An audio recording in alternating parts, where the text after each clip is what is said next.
Bonjour à tous et ravi de vous retrouver pour ce nouveau JT breton. Ce vendredi, nous irons à Sker et à Roudouallec. La première ville a placé Jean-Luc Mélenchon en tête au premier tour de l'élection présidentielle. La seconde a mis Marine Le Pen. Alors pourquoi deux votes si différents dans deux communes limitrophes? Reportage dans un instant. Le désert médical inquiète le médecin de Malétroit. Il a formulé 3 propositions pour lutter contre ce problème. Nous l'avons rencontré. Et puis la commune de la Méaugon, dans les Côtes-d'Armor, a fait le pari de chauffer tous ses bâtiments publics au bois et nous sommes allés découvrir leurs installations. Dans le duplex, on va retrouver Emmanuel Saucé. Bonjour Emmanuel.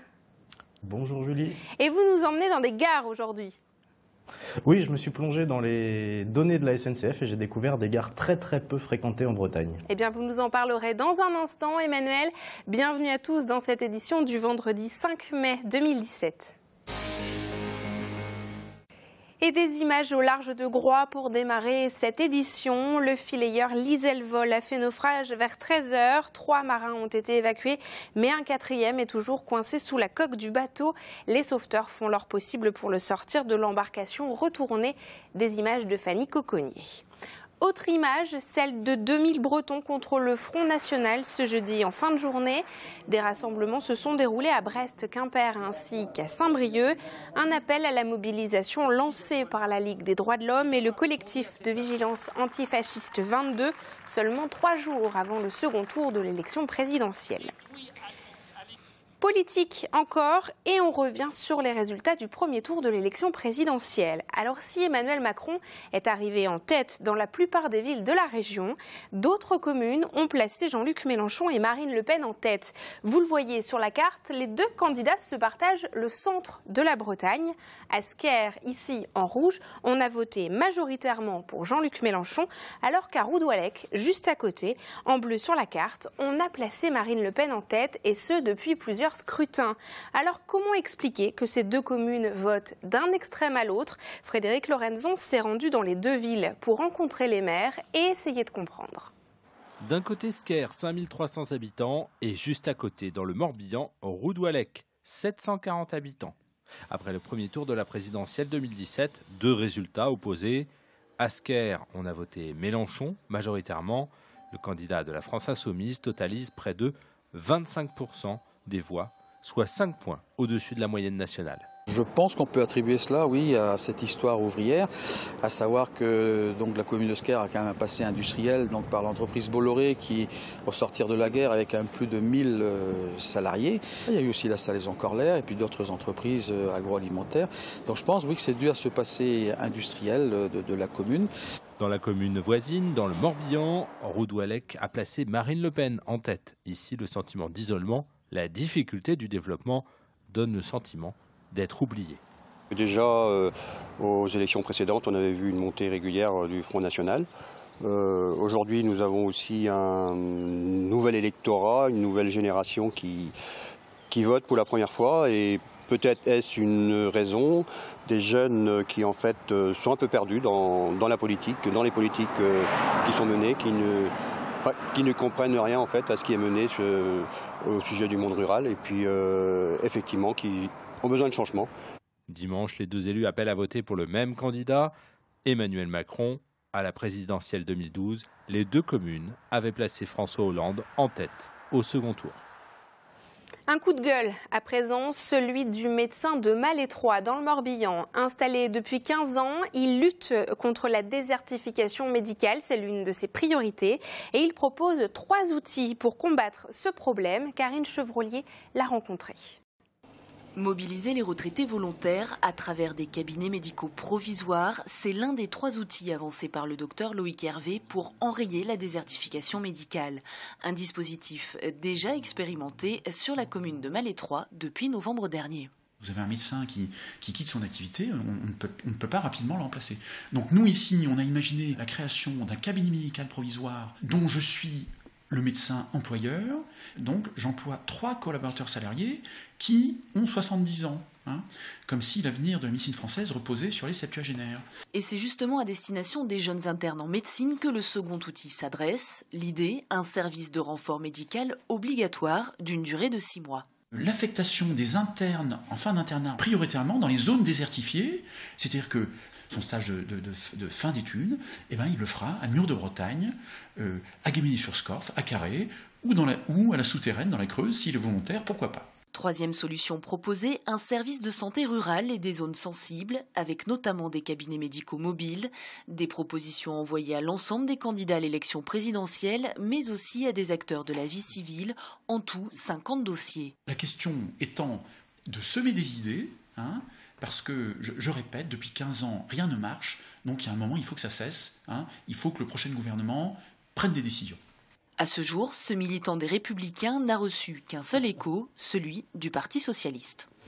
Direction la Méogon, à présent à 10 minutes de Saint-Brieuc. La commune des Côtes-d'Armor a fait installer une chaudière à bois pour alimenter tous les bâtiments publics du village.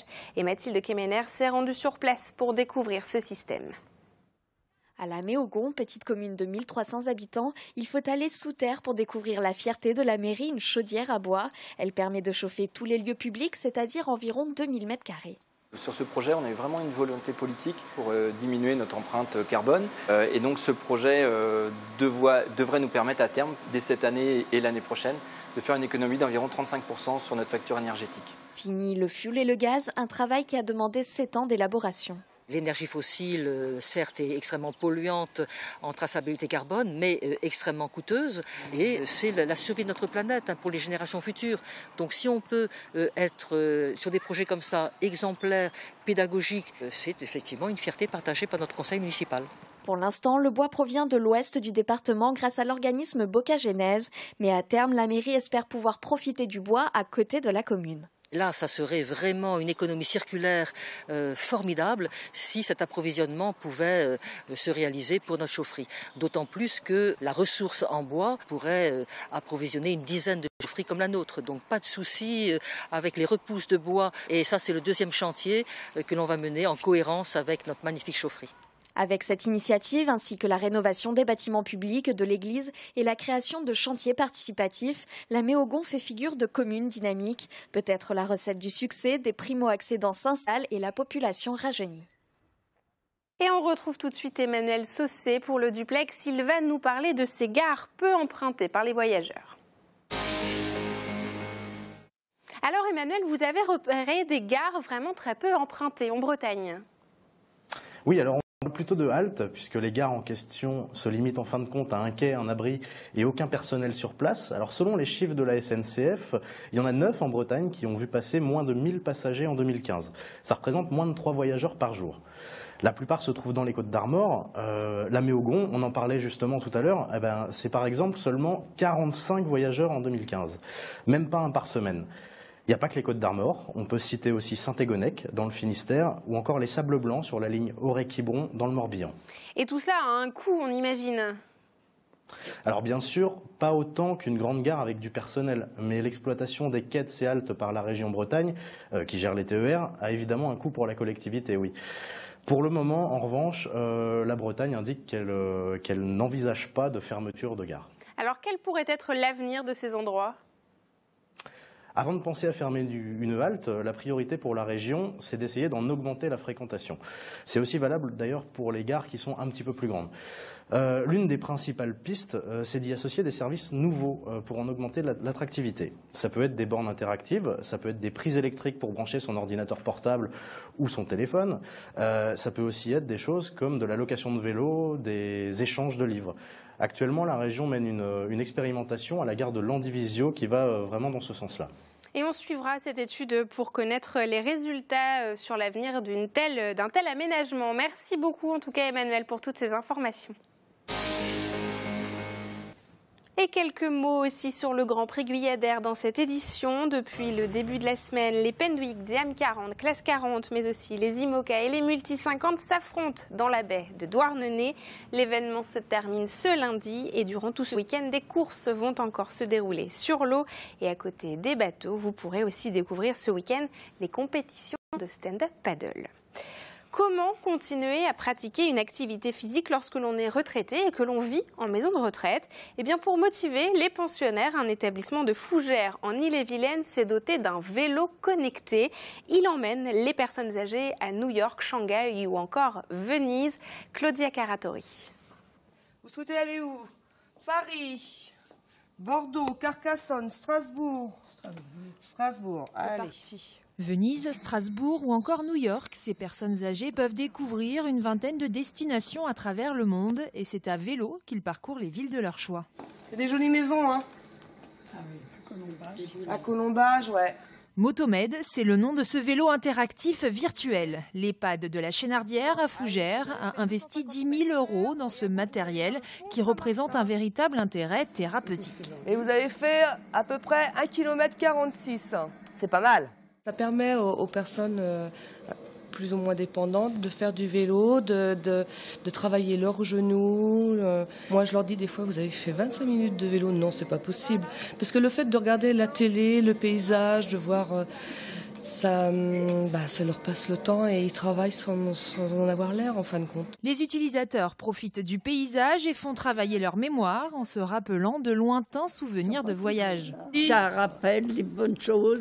Ouais. Qu'on a vu. Vous pédalez, vous regardez la télé, ça vous rappelle des souvenirs. Et on voit les gondoles. Et on voit les gondoles à Venise. Oui, et quand on est à Venise, on les entend chanter. Voilà. L'autre fois, vous avez été à New York. Ah oui, j'étais à New York. Ah, c'était la première fois, je crois. Oh, ça me revient là. Alors, je ne regrette pas. Vous voyez, en plus de faire ça, les exercices, je trouve que ça fait du bien. Les résidents de l'EHPAD ont adopté ce vélo virtuel. Certains réalisent jusqu'à 20 km par jour. D'ici quelques semaines, le logiciel sera mis à jour afin de proposer de nouvelles destinations. Et on retrouve tout de suite le Tour de Bretagne en 60 secondes de Benjamin Bréon.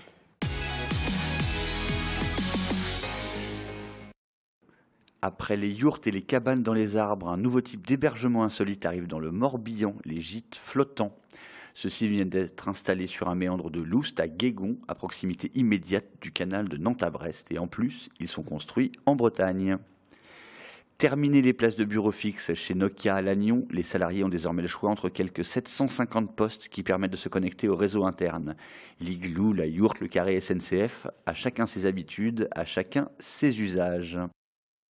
Et enfin, l'Equipôle et la communauté de communes du pays de Landivisio lancent les Equifolies du pays de Landy. Au programme des concours, des courses, des fêtes, des spectacles et notamment celui-ci avec les chevaux en liberté d'Anne-Gaëlle Berthaud, à retrouver dès ce dimanche à l'Equipôle de Landivisio. Bon week-end.